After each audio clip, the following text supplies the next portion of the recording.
करसोग गांव है हिमाचल में। वहाँ राजा राम है, मेरा नाम उस टाइम केसर सिंह था। तो जहाँ पे माल है उस जगह का निशान बताता हूँ। उसका ये निशान है। मारते मेरा सर नीचे से धड़ से अलग किया गया। 8-10 साल का था, मुझे शेर घुमाते थे। शेर घुमा के मुझे अपनी जगह तक पहुँचा। छेड़छाड़ होगी तो तलवारें निकलेगी। हिंदू हिंदू आपस में कटने हैं, उसका फायदा मोहम्मदन उठाएगा। कि मर्दापुर में आज भी वो जो राजाओं के टाइम के जो 2 बक्से हैं खाली हैं, तो वो बक्से वहाँ आए कहाँ से? क्योंकि इतने जन्म हूँ मैं, इतने जन्म देख चुका हूँ, मैं थक चुका हूँ। मुझे अब आराम। सभी भाइयों को प्यार भरी राम राम। आप लोगों ने पुनर्जन्म के बारे में तो जरूर सुना होगा। बहुत से लोग ये दावा करते हैं कि उनका पुनर्जन्म हुआ है। टीवी न्यूज चैनल्स में अक्सर आप लोगों ने देखा होगा। ठीक उसी तरह मेरे साथ आज एक महान संत स्वामी श्री परमानंद बलखंडी महादेव बाबा जी जुड़े हैं, जो कि यह दावा करते हैं कि वो 5000 साल पहले एक राजा रह चुके हैं। यही नहीं, वो ये भी दावा करते हैं कि उनका एक नहीं कई बार पुनर्जन्म हुआ है और उन्हें कई हजार साल पहले गड़े खजाने के बारे में भी पता है। तो आइए उनसे थोड़ी सी बातचीत करते हैं और जानते हैं आखिर असली सच्चाई क्या है। बाबा जी राम राम। राम। कैसे हैं बाबा जी आप? ठीक है मुझे। तो बाबा जी आप ये दावा करते हैं कि आप 5000 साल पहले जी एक राजा रह चुके हैं। जी। तो मैं आपसे जानना चाहूंगा कि आप किस जगह के राजा थे, आपके राज्य का नाम, और मतलब कितनी सच्चाई इसके पीछे है। इस तो बेटे ऐसा है कि इससे पहले 5000 साल पहले करसोग जी करसोग गांव है हिमाचल में। वहाँ राजा राम है, मेरा नाम उस टाइम केसर सिंह था। उस टाइम मैं क्षेत्री था और वहाँ का राजा था। मैंने राजपाट त्याग के फिर मैं बनखंडी बना। बनखंडी बनने के बाद मैंने वहाँ की गद्दी को निहाल गिरी जी को गद्दी सौंपी थी। उस टाइम में बनखंडी बन गया था। केसर सिंह राजा से हट के मैंने सारा राजपाट त्याग किया था। जब मैं उस जगह पे पहुँचा तो मैंने जब वहाँ का जायज़ा लिया तो मैंने जो चीज़ जहाँ बनाई थी, मुझे 5000 साल बाद वही बात याद आई। तो जब गांव इकट्ठा हुआ मैंने उनसे पूछा कि यहाँ पे गुफा थी, यहाँ पे वो था पड़ और पीपल का पेड़? बोला हाँ महाराज।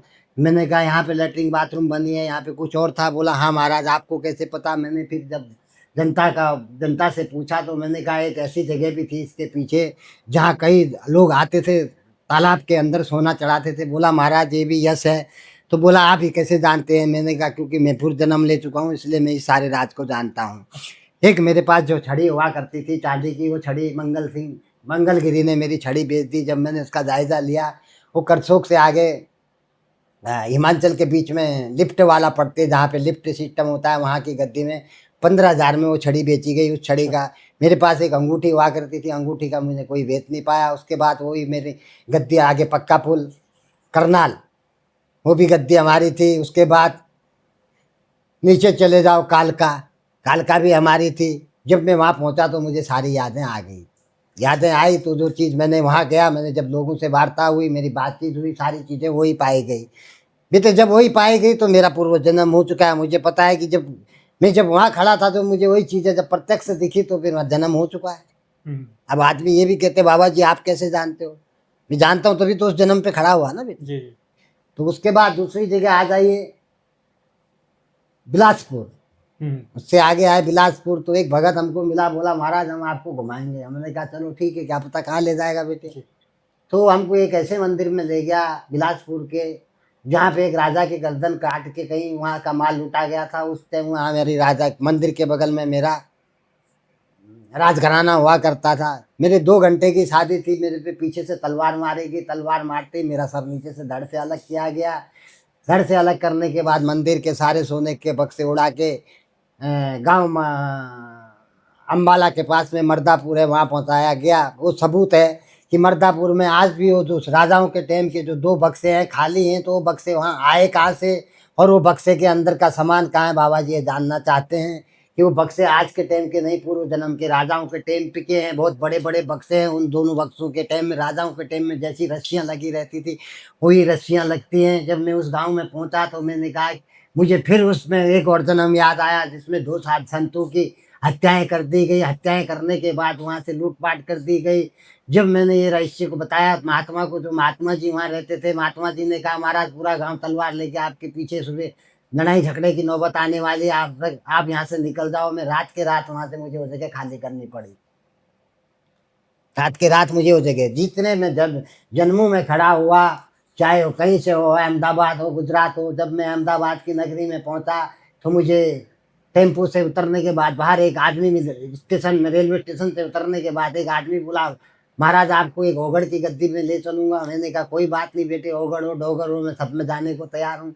जब मैं उस ओगड़ की गद्दी पे गया तो मेरे पास एक सारस्वतनामा के महात्मा थे जो, तो बोले कि रोड पे वो जगह थी, आगे पीछे कुछ नहीं, मच्छर मुच्छर थे। तो उसने बोला महाराज मैं तो रुकूंगा नहीं। मैंने कहा बेटे हम तो रुकेंगे। जब हम रात वहाँ रुके तो उस टाइम मुझे एक मंदिर बनाना था। मैंने एक इच्छा प्रकट की थी कि मैं माँ भगवती की मूर्ति लगाऊं। मुझे 2 नाग दिखे, दोनों नागों ने मुझे दर्शन दे के उस जगह का दृश्य करवाया। तो उसके नीचे 2 बड़े बड़े पतीले और सोना निकाल रहा हूँ मैं। उस जगह पे भी झंडा गाड़ के आया। मैंने वहाँ की पब्लिक से कोई बात नहीं की। जब मैंने पब्लिक को सुबह खाली दिष्टान कराया तो आगे जब पब्लिक से पूछा मैंने सुबह होते पे कि बेटा यहाँ आज से पहले कहीं इस जगह पे आसपास कोई माल निकला? बोला हाँ महाराज आगे निकला, बंजारों ने बहुत बड़े बड़े पतीले निकाले। तो मुझे पक्का विश्वास हो गया कि इस जगह पे माल है। मैं उस जगह में भी झंडा लगा के आया जी। तो मैं कई जन्मों में जाके बहुत जन्मों में पहुंचा तो मैं थक चुका था। मैंने ये कहा कि मेरी एक नन्ही सी जान, इतने जन्म में इतने जन्म हो गए, हे भगवान मुझे अब एकांतवास चाहिए। इसलिए मैं हिमालय की कंदराओं में एकांतवास करता हूँ। अच्छा, तो आप हिमालय में रहते जी। हैं।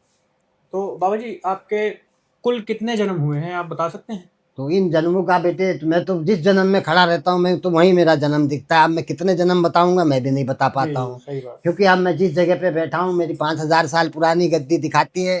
मैंने वहाँ भी तो इजाज़त लेनी चाहिए। तो मेरे को 2 कन्याओं ने जन्म दिए, कन्याएं दिखी, एक लाल कपड़े एक काले कपड़े में। मैं बोला कि माता मैं ये जगह को छोड़ूंगा। बोला महाराज आप कहाँ जाओगे?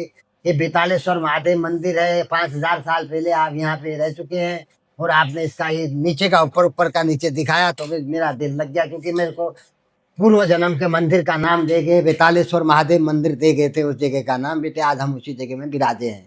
अच्छा। क्योंकि हमें वहाँ शांति भी मिली और लास्ट अभी हमारा स्टेशन ही रहेगा, हम वहीं समाधि लेंगे, भू समाधि। अच्छा, तो बाबा जी इतने मतलब जैसे पुनर्जन्म का आपको काफी कुछ याद है जी। तो हम जैसे आम आदमी को तो ये भी याद नहीं रहता कि हमने नाश्ते में क्या खाया है।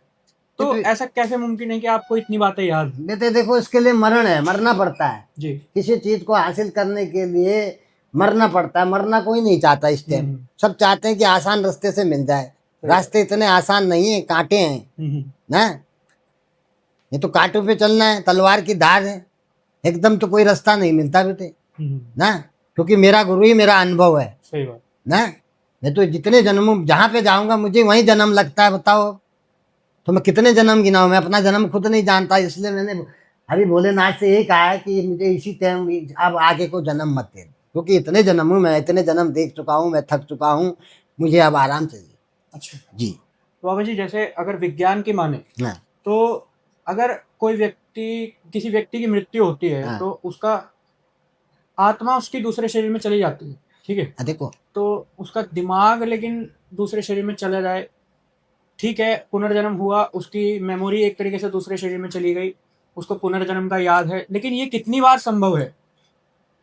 बेटे ये नहीं, जैसे कर्मों के हिसाब से, जैसा कर्म करोगे ऐसा फल पाओगे। जी बिल्कुल। क्योंकि मैं हर कर्म जन्म में जब से आया हूँ मैं बड़ पीपल रुद्राक्ष लगा के आता हूँ, तो वही मुझे खींच के फिर ले आते हैं। अच्छा अच्छा। क्योंकि मेरे कई जन्म हो चुके हैं, मेरे को कई ढोल नगाड़े लेके मेरे को मुकुट भी लग चुका है। जिस जगह का नाम नौला थाना बोलते हैं। आज जिस जगह में मैं बैठा हूँ उस जगह में बड़े बड़े, जब मैंने नक्शों की चेकिंग करवाई तो बड़े बड़ी जगह के नक्शों, कई बड़ा पत्थर है, जिस बड़े पत्थर का मैं नाम लेता हूँ उसका जब मैंने पार्ट से चेक करवाया तो उसमें श्रीखंड का एक पार्ट से वहाँ भी मिलता है। अच्छा। जब मैंने लास्ट में मैं आगे की भी बात बताऊं तो मैं इतना मजरा देख चुका हूँ। आने वाले जो अब आने वाला समय है वो बड़ा भारी है। वो पत्थर टूटते ही पूरा, जिस जगह में मैं बैठा हूँ पूरा गांव साफ हो गया। वो पत्थर मेरी पीठ पे आया, मैं भी दबा। मैं ये नहीं कहूँगा कि महाराज आप कैसे बचे, मैं भी नहीं बचा बच्चे। जब मैं भगवाधारी हूँ, मैंने भगवा पहना था। जब मेरा बुक्सी पीठ पे पत्थर आया तो मुझे सफ़ेद कपड़ा सफ़ेद पगड़ी लगा, तो मैंने माला जाप उठाई तो वो पत्थर मेरी पीठ से उठ गया। जब पत्थर उठा तो पीछे एक गांव में एक ही बच्चा बचा जिसने मेरा पाँव पकड़ा था। मैं पूछा बेटा आप कैसे बचे? बोला महाराज मैंने आपका पाँव पकड़ा था इसलिए मैं बच गया। बोला मैंने, गांव तो साफ हो गया, पूरा गांव साफ हो गया। ये अभी आप पिछली बात तय कर रहे हैं, आने वाला मजरा भी बता देता हूँ बेटा। ऐसा मजरा देखा मैंने, तो होना है, वो निश्चित है, वो तय है। अच्छा जी। तो बाबा जी जैसे आपके पुनर्जन्म हुए हैं, तो उसका आप कोई प्रमाण हमें दे सकते हैं? हाँ जी, प्रमाण ये है कि बेटा मर्दापुर में चलो मेरे साथ, 2 बक्से आए राजा के टाइम के, कहाँ से आए, उसका सामान कहाँ गया, कौन ले गया, खुद की छानबीन सरकार का काम है, ये काम मेरा नहीं जी है जी। ना। ये काम सरकार का है, सरकार भी ये काम को अपने ढंग से नहीं करती है, क्योंकि सरकार भी लुप्त है कहीं न कहीं ना। अगर ये तो काम सरकार का था कि वो बक्से आए तो आए, कहाँ से आए, क्योंकि हाथ ही नहीं डालती है अच्छा। सरकार भी, किसी चीज को हाथ नहीं डालती। क्यों नहीं डालती? वो बक्से आए तो बक्से खाली कैसे हुए? वो बक्से का सामान गया कहाँ? हाँ जी, हाँ जी। हाँ, तो राजाओं के टाइम के बक्से वहाँ क्या कर रहे हैं, मुझे तो ये प्रत्यक्ष प्रमाण मैं मांग रहा हूँ, और मैं प्रत्यक्ष प्रमाण तक ले जाता हूँ ना। तो मतलब आप अभी आपकी ये बात है, अगर हमारी ये बात कहीं जाएगी, ये गांव मर्दापुर तक पहुंच जाएगी, हमारे वीडियो बक्से साफ हो जाएंगे बेटे। जी जी जी। जी तो हाँ, मतलब आप उस जगह तक ले जा भी सकते ले हैं? जा सकते हैं बेटे, प्रत्यक्ष ले जा सकते हैं। हम 5,000 साल पुराना एक ऐसी जगह खुलवाते हैं, मीडिया को कह रहे हैं आओ वहाँ। 5,000 साल पहले शनि मंदिर दिखा रहा है और नौला दिखा रहा है। जितने पुराने नौले हैं उनको खोदो, खोदोगे नहीं, अगर वो पुराने नौले जितने हैं पानी के उनको खोद दिया जाएगा तो हो सकता है कि प्रकृति का जो अब आने वाला मजरा है उससे आदमी बच जाएगा। नहीं तो एक ऐसा लट्टू आएगा, धरती पे टकराएगा और भूस्खलन होगा, धरती फटेगी, सब समाप्त हो जाएगा। 27 और 30 तक निश्चित है कि अगर पुरानी चीजों को उजागर नहीं किया गया तो मेरे यहाँ तो एक ऐसा ऐसा शिवलिंग है जो अपने आप छोटा होता है, अपने आप बड़ा होता है, जिसमें शिव की तीसरी आंख बनी है। उसका मैं प्रत्यक्ष प्रमाण दिखा दूंगा, अच्छा। बोल के नहीं होता। और उस नौले की खुदाई भी करवाऊंगा, वहां शनि मंदिर ही निकलेगा। 5,000 साल पहले नक्शा चेक कर लें, 5,000 साल पहले क्या था उधर, तो नक्शा बताएगा ना बेटे। हम तो नक्शेदारी हैं, नक्शे का हमारे पास सारे नक्शे हैं हमारे पास। तो वो जैसे आप बता रहे हो कि शनि मंदिर नौले में निकलेगा, हाँ, तो वो किस जगह पर बताया आपने? ये पड़ता है बेटे पिथौरागढ़ में। उस जगह का नाम है नौला थाना। वो कागचू में भी नौला थाना के नाम से प्रसिद्ध है। नौला थाना का मतलब होता है नौलिया देवता, नौलिंग देवता कहते हैं उसको। नौलिंग देवता आज से 5,000 साल पहले शनि महाराज के साथ नौलिंग देवता थे वहाँ, आज भी विराजमान है। और एक ऐसा पत्थर है जिसमें अपने आप ही, कोई कुदरत का बनाया नहीं, प्रकृति की देन है। कपुली, कपुली बोलते हैं उस जगह का नाम। उस पे पब्लिक वहाँ घास चढ़ा, पिरोले की घास चढ़ती है। वो उस पे नंदी अपने आप ही बनी हुई है, विकराल रूप में बनी हुई है। उस पे खाली पिरोले की घास रखी जाती है। और उसी के पास जब मैं छोटा था, बालकाल में, मेरे को नाग और नागिन दिखते थे, गुफा में ले जाते थे। मेरे दोनों हाथों में इधर भी मणि इधर भी मणि आती थी मुझे। इसके अंदर छोड़ के क्रॉस में ऐसा है, ऐसा जहाँ पे माल है उस जगह का निशान बनाता बताता हूँ। उसका ये निशान है, क्रॉस में ये द्वार है, द्वार द्वार द्वार मेन द्वार पे ये निशान है। उसी के अंदर, क्षेत्र के अंदर ऐसे इतना मतलब धन संपत्ति है कि उसमें मैं बता नहीं सकता हूँ, अपार माया है। अच्छा अच्छा। उसका जो चुनाव, उसका जो निशान है, ये निशान है। इस निशान से मेरा कोई पुराना संबंध है, क्योंकि वो जगह मुझे फिर पुकार रही है, उस जगह की पुकार मुझे यहाँ तक खींच लाई है। क्योंकि मेरे पास अपने आप मेरे कवच कुंडल लगते थे। मुझे शेर जब मैं बचपन में 8-10 साल का था, मुझे शेर घुमाते थे। शेर घुमा के मुझे अपनी जगह तक पहुँचाते थे। आज भी मैं सोता अपनी जगह पर हूँ, सोते सोते मैं सारा भ्रमण कर आता हूँ, ये मैं दावा करता हूँ। नहीं तो मैं एक नंबर देता हूँ। हमारे पिथौरागढ़ के ग्राम प्रधान जी, प्रमोद जी से इसके बारे में ज़्यादा जानकारी ले ली जाए तो बाकी अच्छी है। क्योंकि उनके चुनाव से पहले ही हमने उनको डिक्लेयर कर दिया था कि आप 200 पार होंगे तो 200 पार गोलाकार करा के ही। क्योंकि हमारे को रात को ही एक गाड़ी आई, आगे बोला कीचड़ है महाराज। मैंने वो गाड़ी बैग डाल के, नैकिना गांव है जहाँ वैष्णवी का मंदिर है, जहाँ के हम पुजारी रह चुके हैं, वहीं डाल दी। तो आगे पीछे, आगे तो पहले ही मुझे कीचड़ दिखा, 200 पार पहले हो चुके हैं हम। आज नहीं, हम आने वाले समय में हम ये भी कहते हैं कि आदित्य योगी नाथ जी ही आने वाले देश के प्रधानमंत्री होंगे। दाई दुनिया कितनी ताकत लगा ले, अगर प्रधानमंत्री आदित्य योगी नहीं होंगे तो बीजेपी की पार्टी का पतन निश्चित है। क्योंकि विजय की पार्टी बिखर जाएगी, टूट जाएगी और बिल्कुल बिखर जाएगी। क्योंकि हमारे भावी आदित्य योगी नाथ जी अपने में ही खुद बहुत बड़ी पहचान है, जिनके साथ करोड़ों की जनता का जनाधार है। वो जहाँ भी खड़े रहेंगे। अच्छा बाबा जी, जैसे आप बोल रहे हो कि आने वाले समय में योगी बाबा जी मतलब प्रधानमंत्री के रूप में देखे जाएंगे, जी, ठीक है, तो आप ये किस बेस पे बोल रहे हैं कि वो एक संत हैं या फिर वो राजनीतिक करियर में उतरे हैं इसलिए? क्योंकि वो संत हैं, उस बात का प्रत्यक्ष प्रमाण है, दे चुके हैं बेटे। क्योंकि संत हैं, जब भी तो उन्होंने अपने, जो संत होता है अपने परिवार का तो नहीं, उनकी बहन जहाँ थी फूल बेच रही, क्यों बेच रही है फूल? उन्होंने किसी को आगे अपने परिवार में आगे तो नहीं किया, सही बात। महत्व तो किसी को नहीं दिया ना। आज उसी की जगह कोई और होता तो पता नहीं कितनी सीटें खा चुका होता, खाली खाली कर देता, वो कोठा ही खाली कर देता। आज वो कोठा बचा हुआ है, क्यों बचा हुआ है? संत हैं तभी तो वो कोठा बचा हुआ है। अगर उसकी जगह कोई और होता वो कोठा ही खाली हो जाता। आज उस कोठे में कितनी वैकेंसियां बची होंगी, सही बात है। क्योंकि असली संत हैं वो, तभी तो कोठा बचा है। तो मतलब ऐसा तो नहीं कि आप मतलब बीजेपी के सपोर्ट में ही आके मैं बोल रहे किसी के हैं? सपोर्ट में नहीं हूँ बेटे, मैं सत्य के सपोर्ट में हूँ। जो सत्य की लड़ाई लगेगा उसके साथ बाबा जी हैं। जी। मैं सत्य के साथ के लिए गर्दन देने को तैयार हूँ, चाहे मेरी को गर्दन कटानी पड़े। क्योंकि देखो, मैं चाहता हूँ कि जितने भी आए सब भगवाधारी ही आए, और भगवाधारी भी ऐसे आए माया मोह और किसी चीज में उनको उलझे ना हो, उलझे मतलब हुए किसी ना चीज का हो, उन्हें मोह ना हो। मोह ना हो। तो ऐसे ही सत्ता है, तभी सत्ता चलेगी, तभी सभी सत्ता लोगों का विकास। लोगों का विकास होगा, नहीं तो विनाश है। अच्छा। इस विनाश को कोई नहीं रोक सकता। अभी मैं किसी फूल के पीछे नहीं हूँ, जब तक योगी जी यहाँ है तब तक ही फूल है, नहीं तो फूल भी धूल है। तो बाबा जी, जैसे आप अभी बता रहे थे कि आप मतलब अगर यहाँ पर आप विश्राम करेंगे हाँ तो आप मतलब कहीं और मिलेंगे अगले दिन। जी। तो मैं देखो, मेरा शरीर एक जगह सूक्ष्म शरीर है, एक जगह शरीर सोता है। मैं कई भ्रमण करके आ चुका हूँ, और जैसे कुछ रात को बताओ। कहीं भी भ्रमण में चल देता हूँ। जहाँ मैं रात को भ्रमण में पहुँचता हूँ तो सुबह अपने आप अपने हिसाब से वहीं चल देता हूँ। क्योंकि देखो, ऐसा तो अब जो रात को देख लिया उसी जगह पहुँचता हूँ। क्योंकि इसका भी मेरे पास प्रत्यक्ष प्रमाण है। एक दिन मैं अपने स्थान पे सोया था, तो रात को मेरे को गाड़ी दिखी तो मैं गाड़ी बुला ली। गाड़ी बुलाई तो मैं चंडी मंदिर गया। मैंने गाड़ी वाले से कहा, बेटा कोई मेरे लिए आलू पका के खड़ा है वहाँ। तो गाड़ी वाला बोला मेरे को ऐसा करने लगा, उसने सोचा बाबा ऐसे ही गप मार रहा है। जब मंदिर पहुंचे तो वहाँ एक औरत आलू लेके खड़ी थी, तो उसकी मुंह उसका इतना सा हो गया। उसने कहा कि बाबा जी पहले बता चुके थे कि आलू बने हैं करके। तो अच्छा। प्रत्यक्ष प्रमाण, मैं उससे भी बात करना चाहते हो तो आप उसका भी नंबर देता, आप उससे पूछ लो कि बाबा जी के आपके साथ गए थे, ऐसा हुआ था नहीं हुआ था। क्योंकि मैं वहीं पहुंचता हूँ।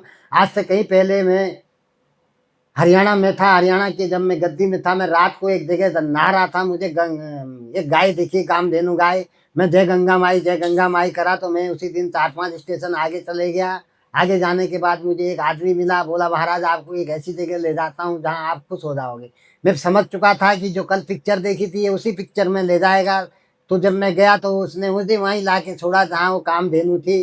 तो मैं बाबा जी से पूछा, मैंने नाथ जी को आदेश किया, नाथ जी को पूछा कि महाराज ये गाय, बोला महाराज इसका नाम कामधेनु है, गंगा है। मैंने कहा कल मैं नहा के गंगा बोला था। बोला बाबा जी ये गंगा है जिसने आपको बुलाया।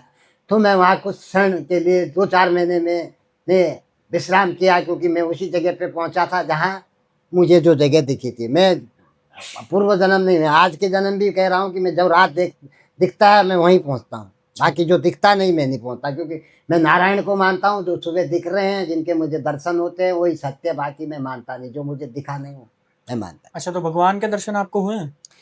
हाँ, भगवान के दर्शन पूछो तो मुझे बर्बरी के मैं दर्शन कर चुका हूँ। बाकी अन्यथा मैं किसी को नहीं जानता हूँ, क्योंकि उन्होंने मुझे आके खुद रोहतक गद्दी खेड़ी में मैंने एक स्थान बनाया, जहाँ आज भी एक कुंड बनाया था जिसमें नहाने से दांत खाज खुजली दूर होती है। जो कि वहाँ के बलराज कुंडू विधायक जी थे, उन्होंने ही वहाँ पे उस जगह पे आके मेरे को मान सम्मान दिया। तो आज भी वो स्थान चल रहा है उसका, रोहतक में गद्दी खेड़ी। पहले वहाँ भूमि हुआ करती थी, आज से कई साल पहले। तो जब मैं उस स्थान पे पहुँचा तो वहाँ भी मेरा 100 साल पुरानी मेरी याद लौट आई। एक आदमी को बोला तेरे घर में 2 बर्तन हैं? बोला है महाराज। मैंने कहा बोला बहुत पुराने हैं? बोला है। बोला वो मेरा भाई ले गया है। तो बोला आपने कैसे देखे? मैंने कहा तेरी माँ बोल रही थी 100 साल पुराना बर्तन बाबा जी को दिखाओ, बाबा जी को पुरानी यादें आ जाएंगी। तो 100 साल पहले उस घर के अंदर भी मेरा कोई रिश्ता और नाता निकला। जिस क्षेत्र में मैं अभी एक कुंड और एक वो बना के आ चुका हूँ, उसका नाम है गद्दी खेड़ी। अगर आप चाहो तो वहाँ जाके मनखंडी बाबा के नाम से पता करके कोई भी आ सकता है कि बाबा जी ये बना गए थे। मैं अपने मुंह से अपनी बड़ाई नहीं करूँगा, ये गद्दी खेड़ी गाँव में जाके खुद पब्लिक से इसके बारे में पूछा जा। बाबा जी, जैसे अभी आपने काफी कुछ मुझे बताया है ना, अपने पुनर्जन्म के बारे में काफी कुछ बताया। तो अभी आप एक बात कर रहे थे कि मतलब एक तरीके से मैं भी कहना चाहूंगा कि कलयुग, ऐसा कहते हैं बहुत से संत कि कलयुग अपनी चरम सीमा पर है। जी तो अभी मैं कल को एक वीडियो देख रहा था, तो दुबई के एक शहर में इंसान का मांस भी बेचा जा रहा था, जी। जो कि पहले कहा गया था कि जब इंसान का मांस बेचा जाना शुरू हो जाएगा तो कलयुग अपनी चरम सीमा पर आ जाएगा। चरम सीमा तो बता तो दिया आपको, 27 और 30 में सब खत्म है। अच्छा। देखो, बाप बेटी से शादी कर रहा है, भाई बहन से शादी कर रहा है, माँ बेटे से शादी कर रहा है। ये अंत का समय तो अंत छोड़, तो सीमाएं तो है ही, और बिल्कुल, क्या है। बिल्कुल, बिल्कुल, सही बात। 13 साल की 12-13 साल की लड़की माँ बनने की बन तो रही है। मैं तो नहीं कह रहा हूँ, जो कहावत कई बातें वो बातें प्रत्यक्ष प्रमाण हाँ जी, आपके हाँ जी। सामने हो रहा है, तो आने वाला प्रमाण भी तो दिखेगा। इसके बदले सारा साफ है, 20 और 20-30 में सब साफ है। इसको बचाने का एक ही तरीका है कि जो कोई पुरानी जो जगह है उसको खोल दिया जाए, जो पुराने नॉलिंग के जो नौले हैं, तो कुछ जगह की धरती बच सकती, नहीं तो ये उथल पुथल है, इसे कोई नहीं रोक सकता है। अच्छा, तो यही इसका एक मतलब इलाज है। हाँ, पुरानी जो जगह खोल दी जाएंगी तो जो नीचे जानी होंगी, जो पहले जो नीचे हैं वो ऊपर हो जाएंगी, तो कुछ क्षण बच सकते हैं, नहीं तो ये सारा खत्म, सारी सृष्टि खत्म। क्योंकि ये मजरा मैं देख चुका हूँ, ये नहीं कि पीछे का देखा, मैं आगे का आने वाला भी मैं देख चुका हूँ। 27-30 तक ये सारा समाप्त है, क्योंकि धरती फटेगी। हाँ, धरती फटते ही मैंने तो एक ऐसी मूर्ति देखी है, जो सोने के, वो जगह भी दिखा दूंगा मैं, सोने की पूरी मूर्ति बाहर आती है माँ भगवती की, क्योंकि मैं माँ भगवती का ही उपासक हूँ, क्योंकि मैं धरती माँ ने ही मुझे वहाँ बुलाया है, और मैं धरती को ही अपनी माँ मान। बाबा जी, इंसान की असली पहचान क्या है? क्योंकि ये सब तो इंसान के बनाए गए रिश्ते हैं कि माता पिता भाई बहन। इंसान की असली पहचान उसका मन है या शरीर? इंसान की देखो अपनी शरीर तो मिट्टी में मिल जाना है। शरीर तो एक कपड़ा है, एक कपड़ा कपड़ा बदल है। देंगे, प्रेमानंद जी महाराज भी कहते हैं। शरीर तो देखो मिट्टी में मिल जाना है। जी। मन क्या है? मन क्या है बताओ मैं? मन हमारी अंदरूनी शक्ति। हाँ, अंदरूनी शक्ति, वो कभी नहीं मरती। अंदरूनी जो शक्ति है कभी नहीं मरती है। जब वो मरी नहीं, तभी तो मैं यहाँ फटाफट बैठ के फटाफट कर रहा हूँ कि आत्मा अजर और हमारे न कभी मरी है न मरेगी। सही बात। समझते बात को? क्योंकि मेरे को देखो, पूर्व जन्म याद करने के लिए बहुत जलना पड़ता है, वो कोई चाहता नहीं। पूर्व जन्म सबको याद आ सकता है, ऐसा नहीं कि नहीं आ सकता, लेकिन ये बड़ा पुराना इतिहास है। इस इतिहास तक घूमने के लिए बड़े मरना है। अब आदमी मरना कोई नहीं चाहता। देखो, हत्याएं कर रहे हैं, कोई बकरी की हत्या कर रहा है, कोई गाय की हत्या कर रहा है, तो यह सब हत्याएं तो हैं। पहले मानव की बलि होती थी, मानव की बलि से जानवर में आ गए। ऐसा क्यों? हत्या पाप है। वैसे आप कहते हैं आदमी मुसलमान हत्या तो सारे कर रहे हैं, हत्याएं तो दोनों हत्यारे हैं। माना जाए हिंदू भी हत्यारा, मोहम्मदन भी हत्यारा। अब वो हिंदू ज्यादा हत्यारा, भ्रूण हत्या कराता है, वो भ्रूण हत्या तो नहीं कराते, वो तो बार बार बच्चे अल्लाह की देने कहते हैं, वो तो सब बच्चों को पाल लेते हैं। हमारा मानव तो पेट में ही हत्या कर रहा है, सबसे बड़ा पापी कौन है बताओ ना? जो पेट में हत्या करा है सबसे बड़ा पापी है, पेट में हत्या। अब इसमें सरकार की कमी है, सरकार भी तो गलत करती है। अगर जो गरीब आदमी है उसके लिए 30-40 हजार रुपये दे दिए जाए, किसी की जल लड़की कन्या पैदा होती है तो संसार अपने आप ही चलेगा, पर देती नहीं पब्लिक। क्यों देगी? 30-40 हजार रुपये छोड़ दिए जाए तो भ्रूण हत्या रुक जाएंगी। ये तो गवर्नमेंट के आदमी, गवर्नमेंट ऐसा करती क्यों नहीं? क्योंकि आदमी गरीब तो कहाँ से पालेगा बच्चों को? अगर 30-40 रख दिया जाए, बच्ची बड़े होने तक अपने आप हो जाएगा। अब देखो, आने वाले समय में लड़कियां नहीं मिल रही है, लड़कियां नहीं मिलेगी तो फिर छेड़छाड़ होगी, छेड़छाड़ होगी तो तलवारें निकलेगी, हिंदू हिंदू आपस में कटने हैं, उसका फायदा मोमदन उठाएगा। वो तो इसी तलाश में है, क्योंकि मोमदन पीछे से वार करता है बेटा, आगे से कभी वार नहीं करेगा। क्योंकि उसके मैं खुद राजा रहा हूँ कई बार, क्योंकि जितने वार हुए पीछे से ही तो वार किया गया मेरे पे बिलासपुर में ना। आज सामने से वार करे कोई? Okay, let's go.